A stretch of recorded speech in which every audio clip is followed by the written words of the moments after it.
Well, welcome to another episode of Purple Insider. Matthew Coller here, along with CBS Sports draft analyst Chris Trapasso. And Chris, I just want to start off the show by thanking Daniel Jeremiah, who just handed us the show today, the very start of the show, with a mock draft. I want to say thank you so much to him for mocking Hendon Hooker to the Minnesota Vikings, because if we didn't have anything to talk about, which we do, but if we didn't, that would have been the whole show easily just given to us. So anyway, I'm excited to talk about that. How are you?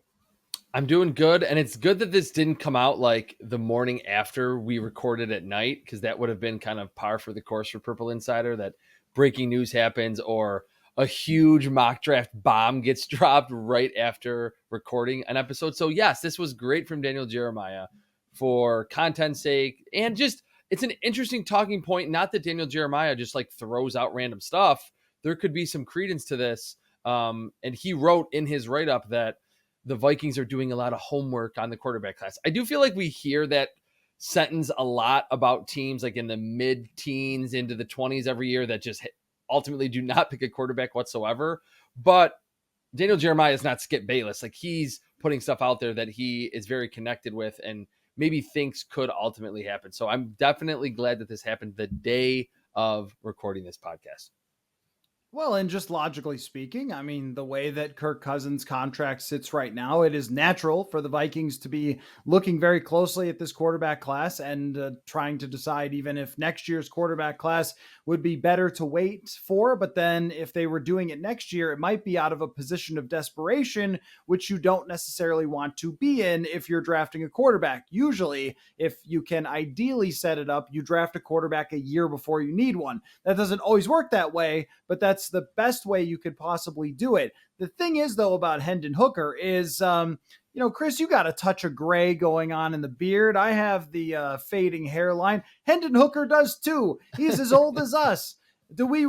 Should the Vikings be looking at a quarterback who remembers the Gulf War? Should we be talking about a quarterback who had Michael Jordan's baseball card or something from 1995? Like, what? I mean, he is old, right? This has to be a factor in deciding whether you want Hendon Hooker or not. I definitely think it does. And it really just comes down to, you can find analysts on the internet who love Hendon Hooker and they'll say, hey, it doesn't matter. He's not that much older than Will Levis. Well, that's a problem to me for Will Levis as well. I wouldn't be ecstatic about the upside of a player who's turning 24 or is already 24 or 25 in their rookie season. They should be getting to their second contract at that point. So the age thing certainly matters, and we can dive into this further. But just a quick little heads up on this, or foreshadowing. I'm not a big Hendon Hooker fan, but based on your intro there, that how the Kirk Cousins contract sets up and how we, if we're not talking about receiver in the first round for the Vikings, for the last 3 years, we've been like, hey, they should maybe approach the quarterback spot behind Kirk Cousins. From that angle, I wouldn't hate the decision.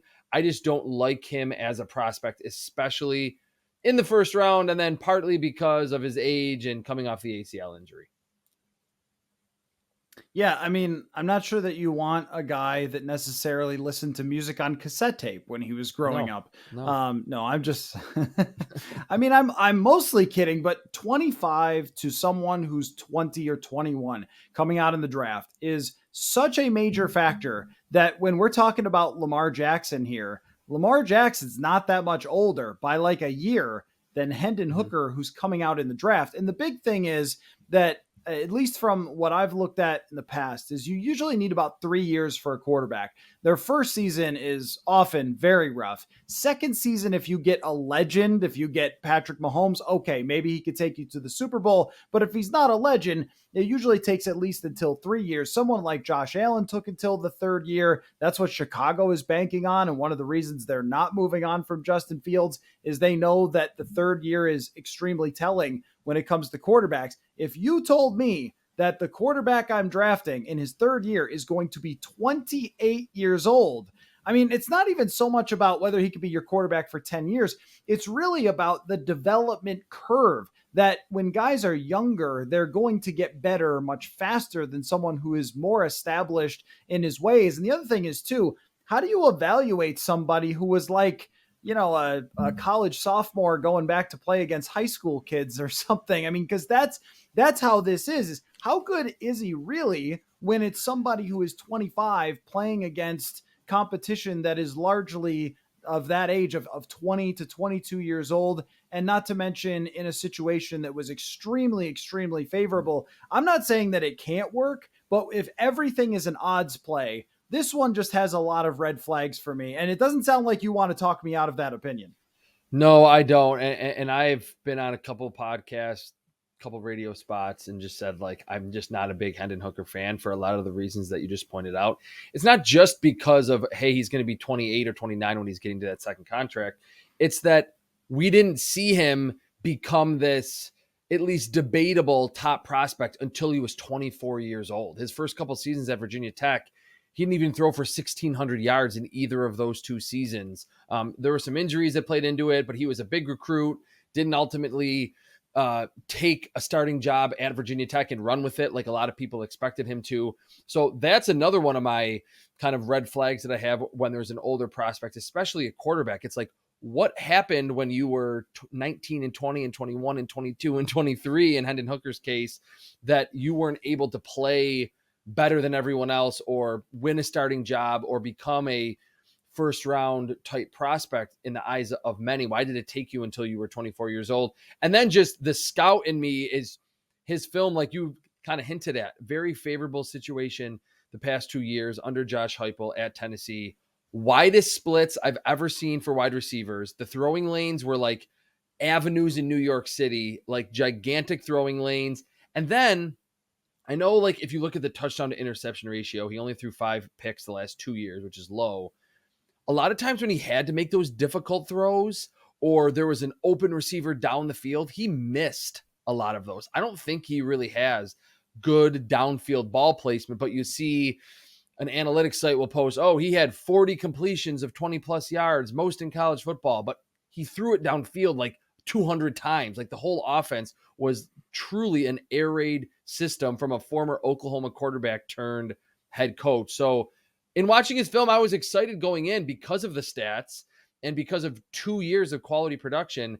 And all I saw was just vertical route, vertical route, post route, dig route occasionally. And the intricacies of playing the quarterback position, the ball placement, the anticipation, I didn't really see that from him. It kind of felt like a system where I don't want to say any quarterback, but any decently talented quarterback could have had similar numbers. And that just adding that into him being older and the injury, it's like you're saying, there's way too many red flags for me to be like, this is someone as a GM I would love to pick in the first round. Well, it is interesting because he could be the first prospect to be drafted the same year as his son. No, I'm just keep him coming. I'm not done with this. I'm not. You thought I had some real good factoid there, didn't you? Yes, I did. So let's just hold the train though, because both you and I have concerns there, but pretty major concerns. But Daniel Jeremiah is mocking him to the Vikings. I see a lot of logic in Daniel Jeremiah mocking a quarterback to the Vikings.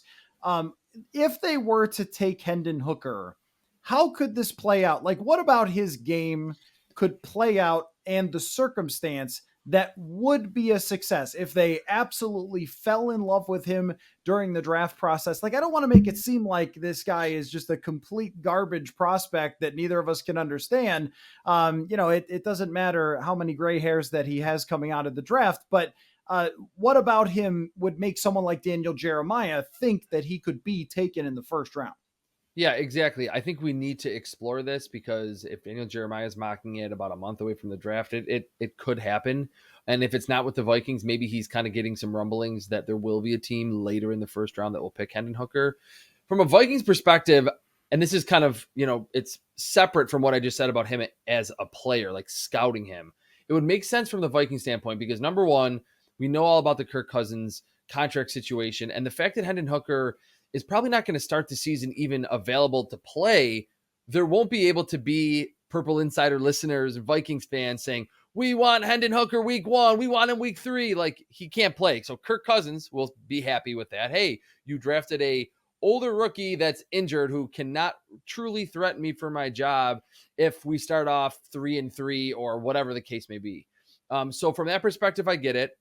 And what we've talked about a lot, dropping a young quarterback in with TJ Hawkinson and Justin Jefferson, and likely some younger, early-ish round wide receiver with a great offensive line that have two bookend great athletic tackles. It's now you're inching closer to not the situation that Hendon Hooker had at Tennessee, but a similar situation. You're never going to have that advantage with athleticism and speed with Cedric Tillman and Jalen Hyatt and that kind of air raid offense in the NFL. But you'd be getting pretty close with the Vikings. So you wouldn't have to ask Hendon Hooker to do way too much and throw these passes through a needle or like anything overly complicated early on. It would be get the ball to Justin Jefferson. We're going to stretch it vertically very often. We're going to have a good run game. And they did run the football a lot at Tennessee last season. They had a very good offensive line. So that, from that perspective, I wouldn't totally hate it, because you and I always say we're going to get some of these players wrong, obviously. And at least if you're rolling the dice, you're rolling the dice at quarterback. If you hit, you're set, especially with the Viking situation being that they have these quality pieces, superstar pieces on the offense already. And Hendon Hooker, if they were to pick him, he would really test one of my theories, which is that we have no idea which quarterbacks are going to work out. And we also don't even know based on the order if they're going to work out. Like, one of the things that you're very good at is you're presenting as a draft analyst all of the possibilities for players. If it works, if it doesn't work, why it could, why it didn't. But we both recognize on this show, and we've said many times, that you really don't know once it happens. And the thing with Hooker is he could become a really good quarterback in the NFL. We don't know. This kind of tests that, though, because I feel like it is taking a major risk with the odds. The only example that someone might be able to sell me on a little bit, and I'm not even sure that this really is a great example, but Joe Burrow did not play well until his last year, and he was older, and he put up ludicrous statistics and everything else. Now, he didn't have the injury coming out that was going to set him back, but he did have all the talent, all the numbers. And the one question about him was, hey, why didn't he start doing this until he had Justin Jefferson, Jamar Chase, and this unbelievable offense and all those things? So those were questions, and he's turned out to be a superstar. So there is at least that example, but I think it sort of does lean a little more toward the Chris Winkie, a little more toward the Brandon Weeden, where you go like, this is not just kind of old. This is like really old. But I still would have to, if they did this, go back to, we don't really know. And the circumstance matters so much when it comes to success or failure.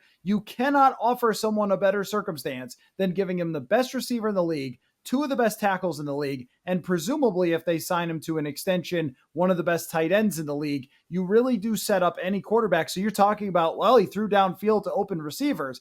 Like, well, he's going to have some open receivers, specifically one guy in Justin Jefferson. So I have reservations, but I could not say, oh my gosh, what are they doing? They just threw the franchise down the tube, because we really still don't know, even if there are more red flags. Yeah, because I think Hendon Hooker is, to me, like a third, like second to fourth round pick. If you factor in positional value, probably closer to the early stages of day two. I'm much lower on him than most. So what you just said certainly makes sense. And this is all kind of tying back to a lot of the central points that we bring up almost every podcast.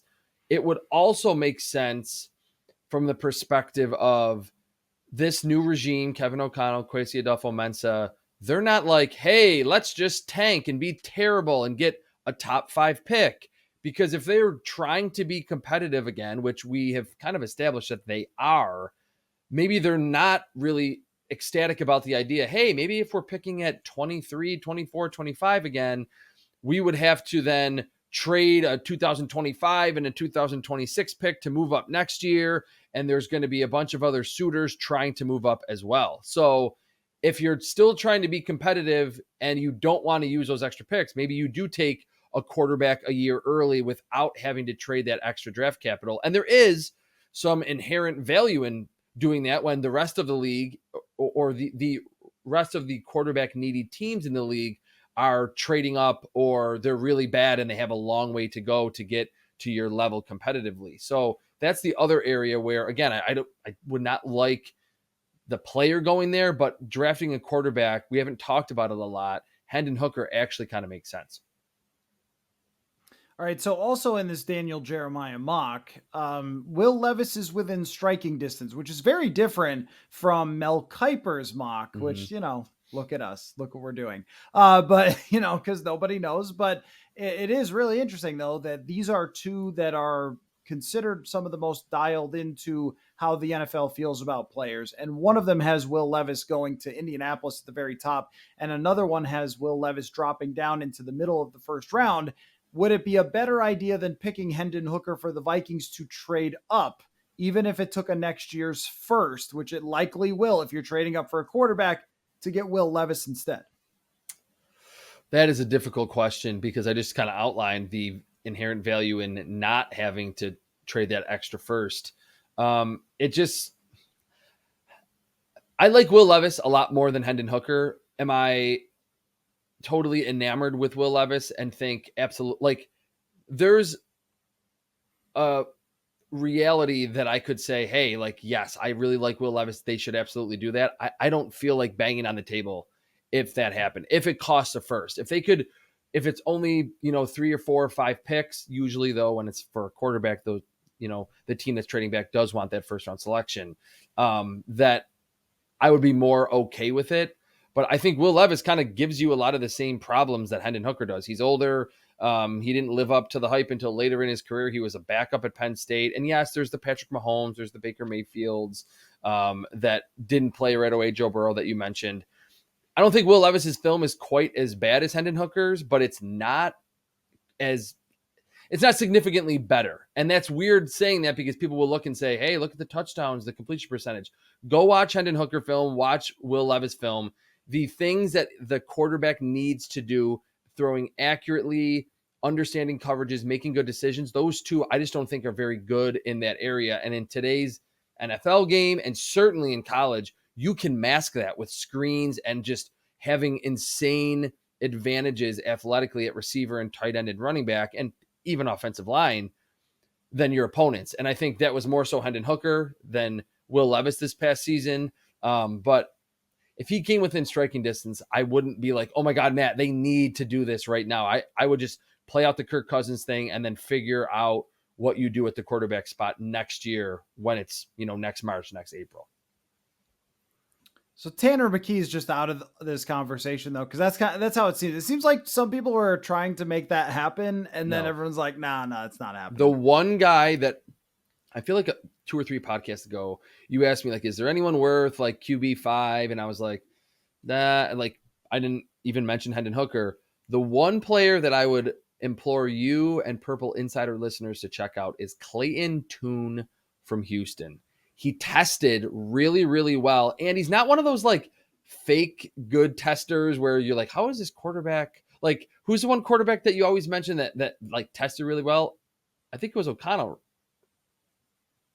right? That he tested really well. Kevin O'Connell, yes, tested extremely well. Yes. That he tested really well. There was a few others. I think Vinny Testaverde, you mentioned to me, like when we were doing the way back draft comparisons last year, where you're like, wait, Vinny Testaverde?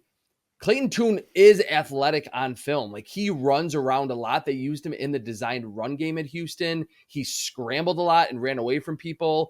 And he has some of those wow throws, the tight window throws, big time throws, whatever you want to call them on film. Now, his film isn't great. There's times where his arm talent is kind of like, oh, where did it go? Like, he was running and he could barely get the ball on a 15-yard out. Like, he couldn't get it there. But then on the next play, he fires it between both safeties down the middle for a 30-yard touchdown. Clayton Tune would be the only one where I would be like, not necessarily that he's going to rise up to the first round. And I think he's not yet 24, so he's not as old as some of these other prospects that I've watched as I went through the back parts of the quarterback class that I was intrigued in because of the big-time throw ability and the athleticism. So he's the only other one. Tanner McKee, I don't know where he's going to get drafted, but I don't think he's really even worth drafting at any point in the draft. Well, maybe, Clayton could be in tune with his quarterback coach. Ooh. Or, okay, if the offense plays really well around him, they could carry a tune. I'll stop. This has gone off the rails entirely because of me. But I was just circling back, poking around a Hendon Hooker stat for what you were talking about how you can succeed in college versus what you need to succeed in the NFL. And one thing that our buddy Kevin Cole researched a while back was that pressure performance in the NFL is very dodgy from year to year. It can be small sample size. One year, someone could be better under pressure than another. Usually it comes down to like, did they throw a couple of bad plays or something? But it is a predictive stat with college quarterbacks. And this is insane. So Hendon Hooker, when he was not pressured, was graded by PFF a 91 out of 100. When he was pressured, 43. So, I mean, that and it shows on film too. It's easy to see on film. Can't you also always tell when a guy grew up not playing backyard football because he doesn't know how to throw when running or something? Like this guy threw it to a tire standing there, throw after throw, or to, was really well coached, but you're never coached to just run around and play. And so you could always kind of tell when that didn't happen for somebody. Yeah, his arm talent doesn't really intrigue me that much. And that is that ability to make those just backyard football or baseball throws that I think it's not a necessity in today's NFL, but we're seeing more and more of it from the best quarterbacks. 100%. So I did a draft sim, and I also want to get to your story that you did that made some on the internet upset. I can't believe it. People on the internet unhappy for a first time. The Atlantic is writing about it, but I did a draft sim that I want to get your review on first, and then we'll get to your article that angered people. So I did a draft sim, and I traded. This was for the website, with the New Orleans Saints. This is for the website, yes. So people can go see that, purpleinsider.com, read the write-up, or I tweeted it too. And I traded back with the Saints. So I got the 29th and 71st pick, and I sent 23, 159 in a pick from next year. That's not that important. Just know that I have 29 and 71 because I think the Vikings, if they're not taking Hendon Hooker or a quarterback, they will probably trade back. And here's what I went with. At 29, I took Nolan Smith, the edge rusher out of Georgia. And let's talk about that first. And there were other options there, but a lot of good players, of course, end up getting taken, like Kalijah Cansey, who we've talked about, the interior rusher. Zay Flowers was there, Emmanuel Forbes, Will McDonald seems to be rising in his draft stock, and the defensive tackle Smith from Michigan. So there were some other good players there, but trading back, getting one of the best, most freaky edge rushers who didn't have great production. How do we feel about that? How would you grade that just on itself? Well, I'm glad that you told me who else was available, because that obviously plays into it. And that's how we always look back and say, who could they have picked outside of, insert prospect X that they ultimately selected. I would love that. Of the guys you listed, Nolan Smith is my highest graded player, which is off the top of my head. What's funny is watching him on film, didn't love him. And this is where I at times I have trust the tape prospects where a guy just doesn't test well or a receiver wasn't that productive. But then I watch the film and I see, quarterbacks overthrowing him over and over again. And I don't really kind of ding him for that. Then there's the other way where I literally will watch a player and I'm like, I don't see this pass rusher. And this is kind of the story of Nolan Smith. I don't see him winning in a variety of ways. He's just really fast around the corner. There's speed to power conversion. And then I saw his combine and I was like, wow, this guy's not just kind of explosive. This guy's all-time explosive.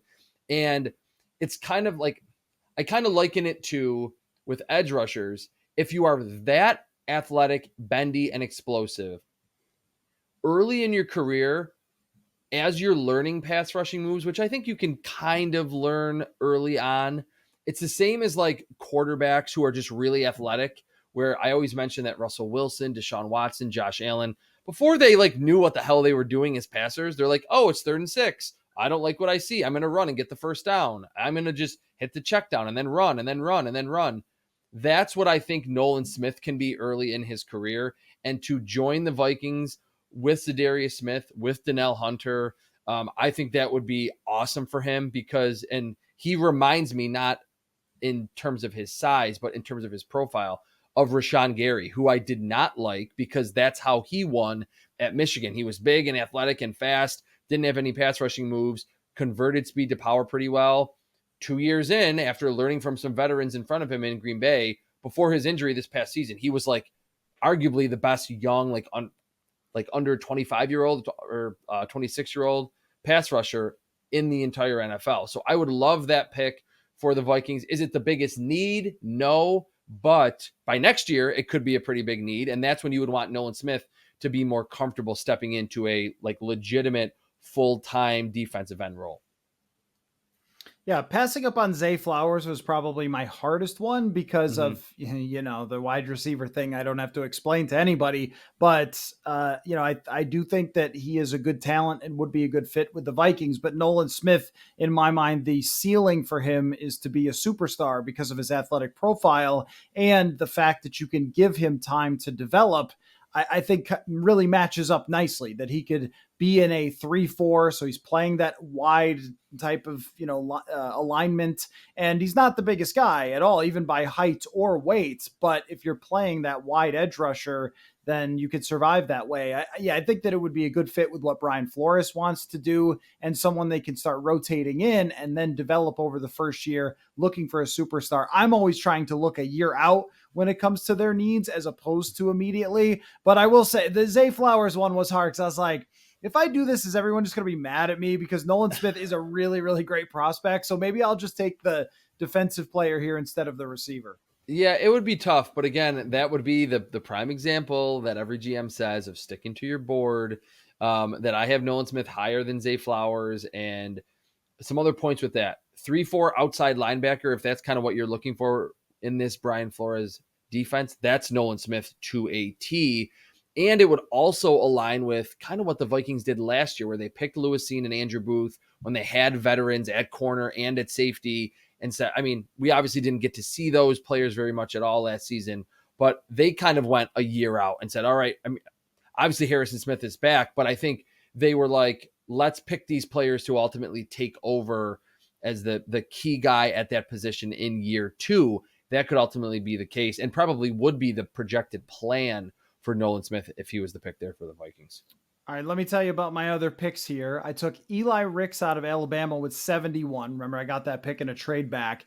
A.T. Perry from Wake Forest, the receiver, in the 3rd round. And I think that in this draft, 2nd, 3rd round receivers, there are some nice prospects there. So I didn't have that was part of the reason I didn't take Zay Flowers. I thought, well, there's pretty good opportunity if I was looking down the road at the receivers. And then Dorian Williams, the linebacker from Tulane, in the early 4th round, because I think that they like undersized linebackers. He's got intriguing length for a guy that's not all that tall and has a really, really good PFF coverage grade. And so I thought, well, they have Jordan Hicks for another year, but they're going to move on from him. So that's kind of the justification there. So again, Eli Ricks, the corner from Alabama, A.T. Perry from Wake Forest, and Dorian Williams, the linebacker from Tulane. Give it an A+ or you're off the show.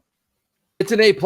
I was just going to ask, did I send you my scouting grade book and you looked at the prospects that I really like or something? Or maybe just because we've been doing this for a couple of years now, the kind of guys that I'm really into in the draft. Eli Ricks, I have an early 2nd round grade on, and he's a prospect that is flying under the radar because he didn't test at the combine. He went from LSU to Alabama, super tall, like 6'2", super long.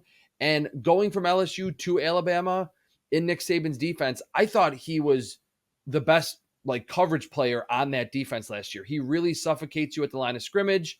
Got his hands on a lot of footballs with pass breakups and interceptions during his career in the SEC. Pretty battle tested. For someone was at LSU and was really good and then went to Alabama and was really good, it's weird how there's not more hype for him. Now, the Alabama Pro Day, I believe, is sometime this week. I think it's today when anyone would be listening to this podcast. So maybe if he, jumps 41 inches, he'll be on the radar. But just from the film alone, I love Eli Ricks, and it would certainly mesh well with what Brian Flores wants in his outside cornerbacks. Still kind of a need, even though they've invested in that position quite a bit the last couple of years. A.T. Perry, I like. That would be the lowest of the 4 grades. I'm a little bit down on the big contested catch receivers, although I do think he's pretty flexible and bendy for being a 6'2", 2.5, 6'3" wide receiver. I don't want someone necessarily like in a perfect world that's always just going to win down the field. And I don't really even think he plays to that size. But if you are going to pick someone that is 6'3" or 6'4" at this point in the NFL, I want him to be smaller. Like I want him to have a more sleek frame where he can get open and separate, as opposed to being a big power forward, unless he's like DK Metcalf and is a complete freak of nature, super explosive. So I think that would be a good complementary piece. He was very experienced, caught a lot of passes at Wake Forest. And then Dorian Williams is kind of like similar vibes to Brian Asamoah last year. I loved Brian Asamoah, undersized, sideline to sideline, actually made a fair amount of plays in coverage, a lot of pass breakups, interceptions at Tulane. And he is really long. He has like offensive tackle length, which is crazy at someone that's like 6'1", 228. I don't know if there would be some positional or stylistic redundancy picking like two kind of similar undersized speedy linebackers back to back, but in today's NFL that's kind of the archetype for linebackers in general. So seriously, I hope to give better content so we can be more like First Take, and I can disagree with you in the future, but this is an A+, and I don't know why I would want us to be like First Take. I completely rescind that comment. But it's always better when there's some argument or some disagreement. But truly, those four, I really like at least three of those guys way more than the consensus. And they would fit with what the Vikings, I think, need on both sides of the ball. I think what you should have layered into your commentary was LeBron, Michael Jordan, and the Dallas Cowboys is what Tim you Tebow really needed to kind of fit in there. Yeah, Tim Tebow, Terrell Owens, like fit those in there somewhere, and then you'll be good. But yeah, A.T. Perry was the one I was a little hesitant about, but I did see him in a game or two this year, and he was pretty good. But I also thought it was funny that in college they listed him at 6'5", and he comes out like 6'3.5". You're like, yeah. I think that they sometimes do the height with the cleats on, and then that's why we have the combine to actually measure the guys. Yeah. But I actually thought the reason I did this, and I like to kind of look a little bit deep into what might fit, is that A.T. Perry had good numbers against like man coverage, and to me that's a pretty decent indicator. Also, he had a lot more draft buzz before the season, then put up huge numbers and somehow had less draft buzz. That's Eli Ricks too. 5, like I don't get it. Like, so those players always catch my eye when somebody was initially graded really high, didn't do anything necessarily wrong, and then so anyway, wonderful drafting by me. But I think that this is actually very realistic for the Vikings. If they don't draft a quarterback, trade back, try to fill one of those other things. So that's that. You can read kind of the write-ups when it comes to the whole thing, my thinking on this, who else was available. But I appreciate that you gave me good grades. Now, you didn't make me upset, but you made the internet upset because of my idea, which is great. Yeah. And I like that. So you wrote an article, which you write now is become a yearly thing, where you write about if the draft comps, but if you can only use draft busts for some of the top players. And we did this exercise on the show and had a lot of fun with it. And I think it's really interesting. It's really revealing, I think, because of course everyone does comps to just who's the best, who's the most successful. And yes, your favorite player is going to become this amazing other player, but not everyone becomes that. So I don't know how many of these you want to talk about, but some of them I thought were really like apt and interesting. And maybe a great place to start is the most controversial finger quote prospect in Anthony Richardson, and your comp to him. Oh, and my phone is reloading. Okay. My phone is melting down. Oh, Vince Young. Yeah. So Vince Young, I think Vince Young is a great comp for Anthony Richardson because even if he can't throw, he could still win some football games with his legs, but it's probably not going to be a consistent superstar quarterback if he can't execute those things that quarterbacks need to do. So that is a really interesting like draft bust comp for Anthony Richardson. Well, I'm just happy that like an idea that stemmed from you that was originally aired on the Purple Insider podcast has now made its way to be a perennial article at CBS Sports. My editors like it. I love doing it.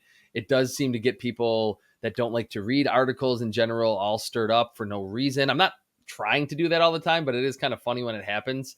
And it's every shorter quarterback than like 6'2" is going to be the next Drew Brees, right? Like that's what happens every single year. I've seen the Drew Brees comparisons for Bryce Young. That was the case for Kyler Murray, for Baker Mayfield, for Russell Wilson. They were all going to be, that's not going to happen. We'll look back at the 2023 draft and like half, if not more, of the first round picks will be like on their second team in 2 or 3 seasons, bust completely, or just not good NFL players. So we should be a little bit more, and I try to be with my legitimate comps every year, just a little bit more realistic that they're not going to all become the all pros that are only a few years older than them or were, historical greats. With Vince Young, it's like he had back-to-back 1,000-yard rushing seasons at Texas. And you and I remember, Hendon Hooker certainly remembers how good he was, how dangerous he was running the football at Texas, winning that Rose Bowl, which to me, I still think is the best national title game I've ever seen. I think people our age kind of feel that like we all agree that game had so much hype and was so awesome. And it speaks to your point again that Anthony Richardson doesn't actually have a low floor, because if he doesn't understand anything about coverage or where to throw the football or can't hit the broadside of a barn, he can just run. And Vince Young did that as a rookie, won the Rookie of the Year with the Tennessee Titans because he just ran. He was on the Madden cover. I remember playing Madden with Vince Young on the cover after his first season. Now, he doesn't have Anthony Richardson's arm strength, and he's certainly not as big as Anthony Richardson. And I don't think we ever got Vince Young working out before the 2006 draft, but a lot of similarities where if things go wrong with Anthony Richardson, and maybe there were some off-the-field character, mental concerns with Vince Young too that I certainly was too young to like dive into then, and I don't want to dive into them now without really knowing.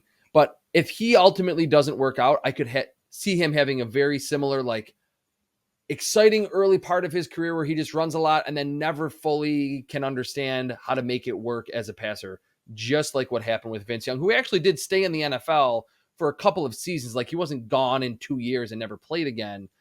He stuck around, but just certainly never lived up to being the number 3 overall pick in that draft.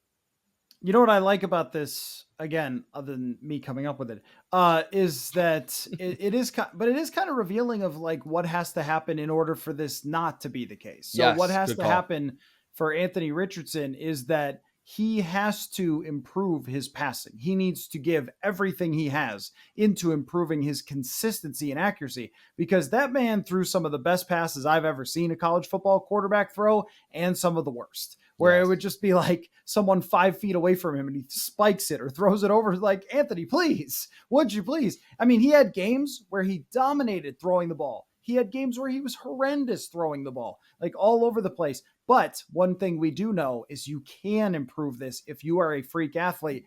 Vince Young never did that. Vince Young, I don't think, put in the time. I think he was kind of entitled coming out, like, I'm this big superstar from Texas, I'll just do whatever I want.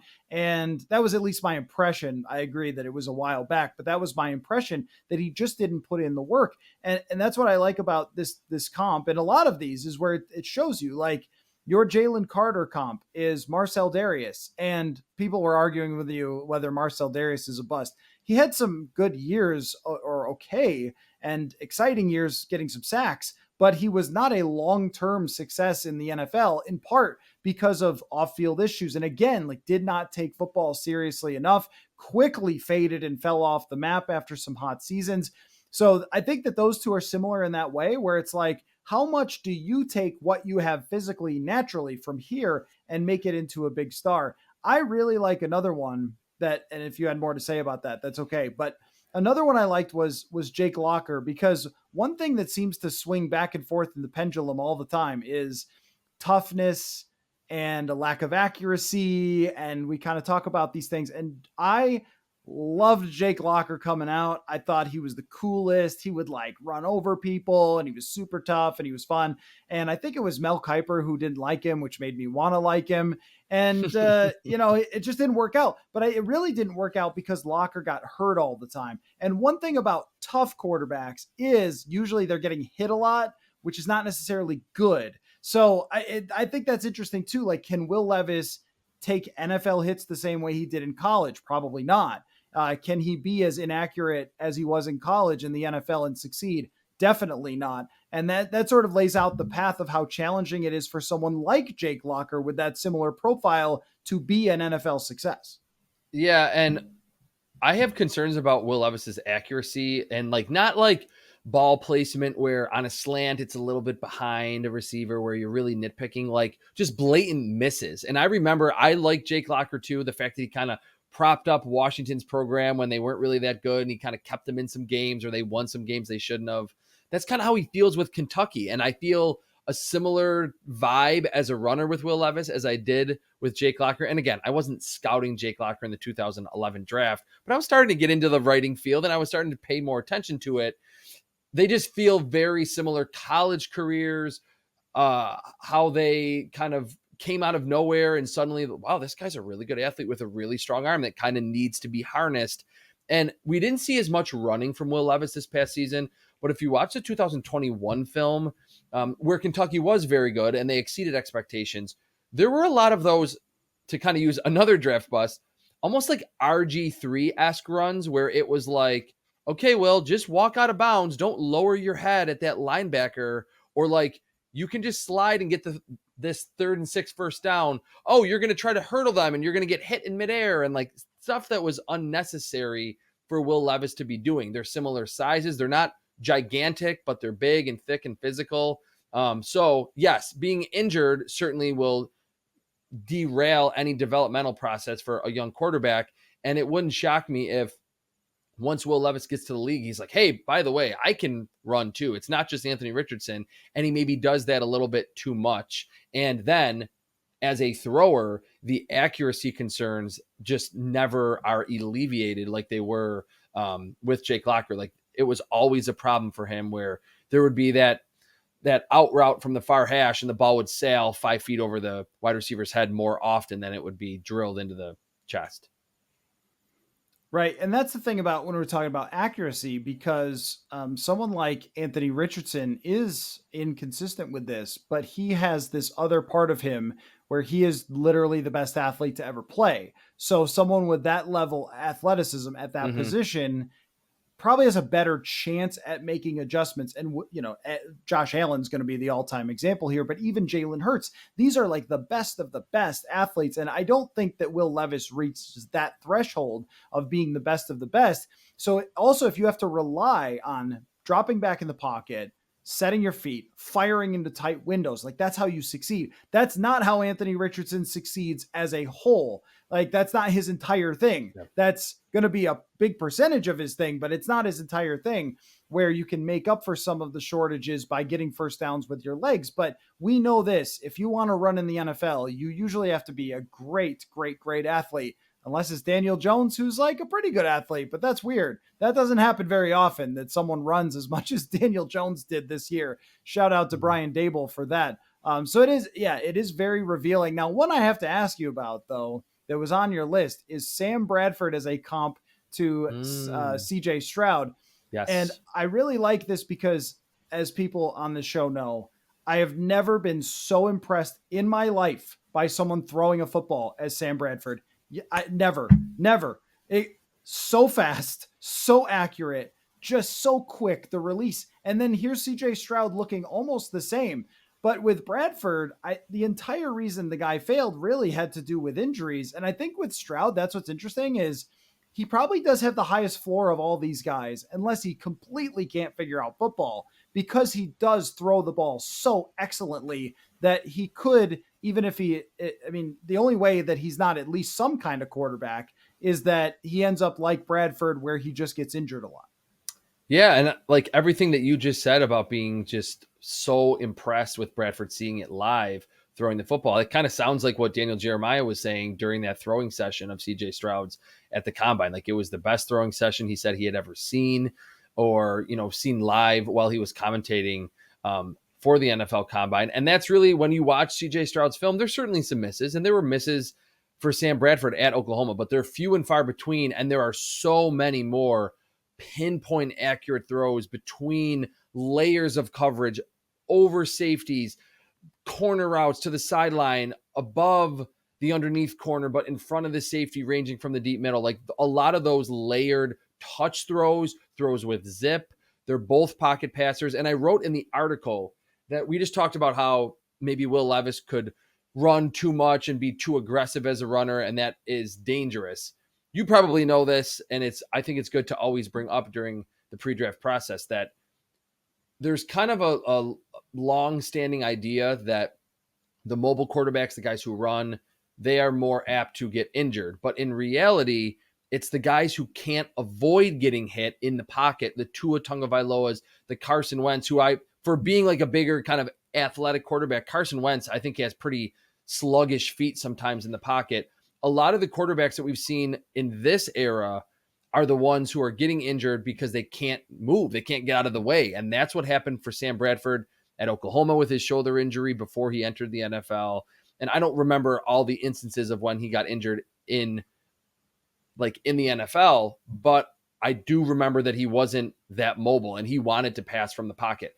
I feel similarly about CJ Stroud. He's probably more athletic and more apt to move than Sam Bradford was. But if you're adjusting for era, I feel like they're kind of the same, because when Bradford came in, quarterbacks weren't really running at all.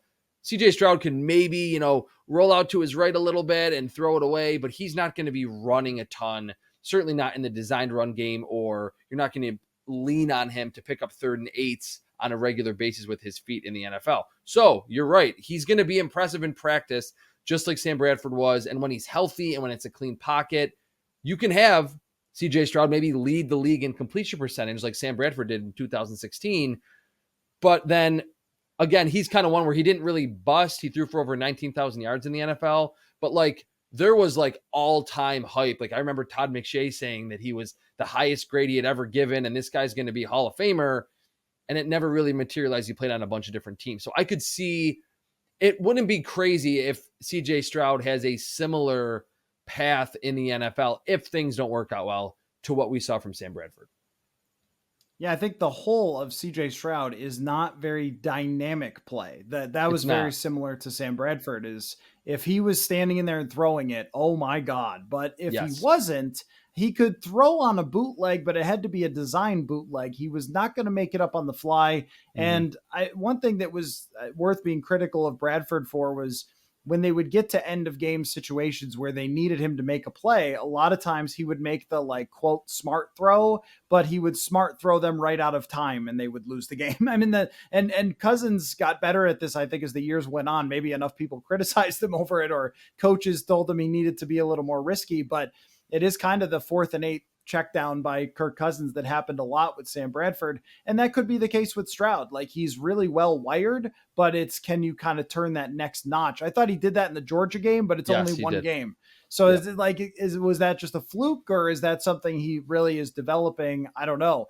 So really, really great article, well written, and thank you for the idea to busts of the past that can be really revealing and insightful about these prospects and how they need to actually succeed. So we can explain that to the internet if they're upset, kind of the meta of the thing. So anyway, follow you, by the way, on Twitter at Chris Trapasso. You definitely want to go see all of your work from draft season. And of course, we're doing this every week. So more to come, but I think next week. So we kind of teased that we would do a mock, and we did not get to that today because we got too enthralled with Hendon Hooker talk. But next week, I promise we will do that, Chris. So thanks so much for everybody for watching, and really appreciate your time as always. Thanks, Matt.